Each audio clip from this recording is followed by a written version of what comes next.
लागल है सुल्तानगंज में बहुते कांवरियन को भीड़वा हो पियावा। लागल है सुल्तानगंज में बहुते कांवरियन को भीड़वा हो पियावा। अपन नाथुनिया बेची के कीन देबै लोटकिया हो पियावा। अपन नाथुनिया बेची के कीन देबै कांवरिया हो पियावा। लागल है बहुते सुल्तानगंज में उजे में कांवरियन के भीड़वा हो पियावा। लागल है सुल्तानगंज में बहुते कांवरियन को भीड़वा हो पियावा। अपन नाथुनिया बेची के अपन नाथुनिया बेची के कीन देबै लोटकिया हो पियावा।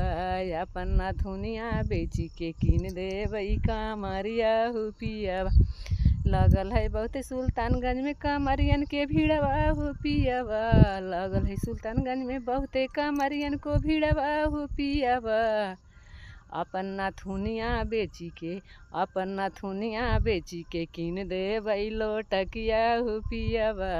अपन नाथुनिया बेची के कीन देबै नाथुनिया हो पियावा।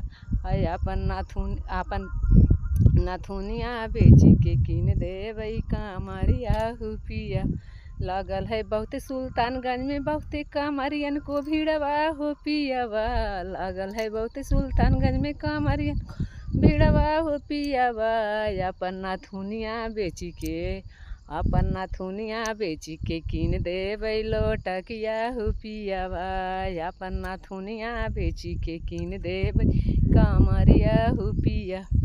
लागल है बहुते सुल्तानगंज में कांवरियन के भीड़वा हो पियावा।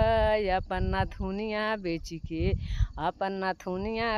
के कीन देबै लोटकिया हो पियावा। अपन नाथुनिया बेची के कीन देबै कांवरिया हो पियावा। अपन नाथुनिया बेची के कीन देबै लोटकिया हो पियावा। अपन नाथुनिया बेची के कीन देबै कांवरिया हो पियावा। भैया बढ़िया वीडियो लगेगा तो लाइक सब्सक्राइब शेयर करना, कमेंट करना, कुछ दोस्तों को पहुंचाना। आप लोग अगले वीडियो मिलेंगे दोस्तों। बोल बम का गाना पर रील बनाए हैं दोस्तों। रील अच्छा लगेगा तो लाइक सपोर्ट करना। छोटा बहन जान के अगर गलती गा दी हो तो माफ़ी मांग रहे हैं।